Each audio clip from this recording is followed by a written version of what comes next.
The amendment that I offered, Blumenthal 4255, will not be made pending, but I want to emphasize the importance of the amendment and hope that I can work with my colleagues on the substance of it, because it is so profoundly important to fairness in the workplace and protection of American workers. My friend and colleague, the senator from Washington, Patty Murray, has spoken on this issue within the last few minutes. And I join her in supporting the critical executive order issued by the president called the Fair Pay and Safe Workplaces Executive Order. This effort requires companies doing business by the federal government to disclose whether they violated any of the 14 long-standing labor laws protecting American workers included in this executive order. There's no requirement to disclose a mere allegation or a claim of a violation of one of those laws. Rather, the executive order requires, very simply, disclosure of a determination by a court or administrative body of an actual violation. This executive order, in effect, would be gutted by the National Defense Authorization Act now on the floor of this Congress.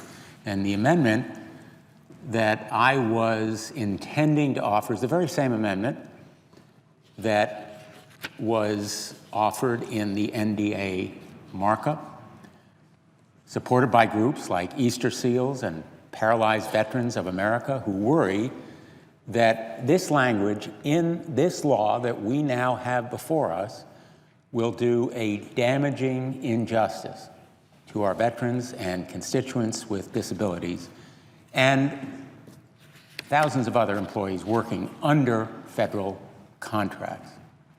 And I'm proud to be joined in this effort by not only Senator Murray, but also Senators Franken, Gillibrand, Brown, Sanders, Leahy, Baldwin, Merkley, Boxer, Casey, and the ranking member of the committee with jurisdiction over this bill, Senator Jack Reed of the Armed Services Committee, where the presiding officer and I sit. We really need to ensure that this executive order, the Fair Pay and Safe Workplaces Executive Order, applies across all federal agencies to all workers, as many as possible at least, strengthening this vital effort to protect them, workers, and taxpayer dollars. It's not only about workers, it's also about taxpayer dollars. The laws that are covered here are sort of the bread and butter protections of all federal workers and all workers generally, like the Americans with Disabilities Act, the Family and Medical Leave Act, and the Civil Rights Act.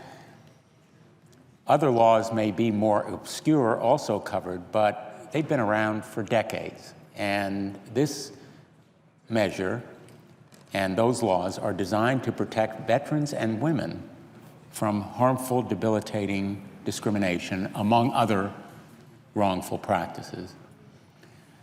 Let's be very clear. Most companies covered by federal contracts play by the rules. They obey the law. All they would need to do is literally check a box, confirming that they are in compliance. No big administrative expense, no elaborate bureaucratic hurdles to overcome. Check a box that there has been compliance and the law is fulfilled. For a small subset of companies with compliance issues, the contracting agency would take information about violations into consideration in the procurement process, not to bar them. They can still be considered, but they would then try to work with the company to make sure it comes into compliance with the law. The basic theory of this executive order is a matter of common sense.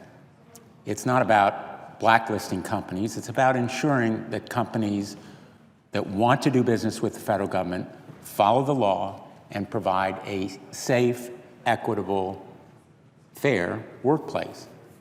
And companies that violate those laws should not receive taxpayer dollars.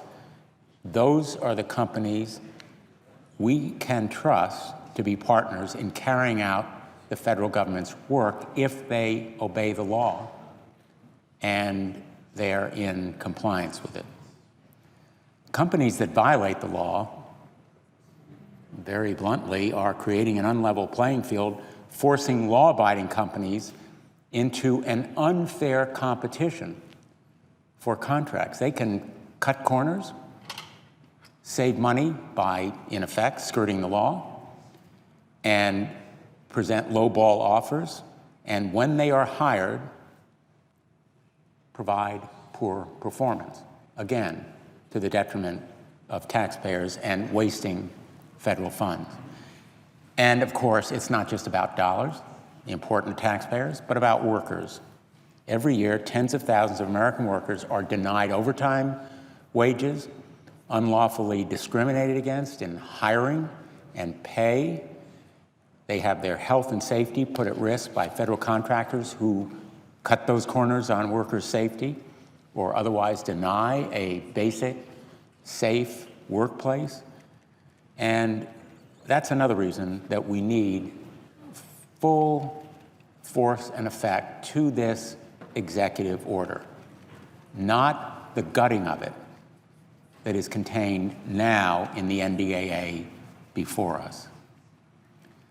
Some have called the Fair Pay Executive Order one of the most important advances for workers achieved by this administration.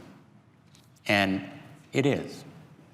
According to the Department of Labor, 1 in 5 Americans are employed by companies that do business with the federal government, an enormous source of leverage requiring compliance with federal protections, not just in letter, but in spirit.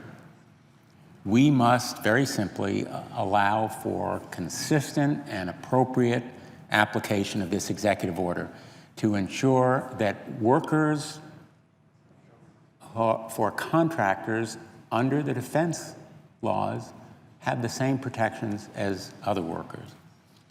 And the NDAA provision that guts this executive order must be removed at some point. It may not happen in our considering of this measure now, but my hope is that we can work with colleagues and overcome the potentially harmful effects of this provision.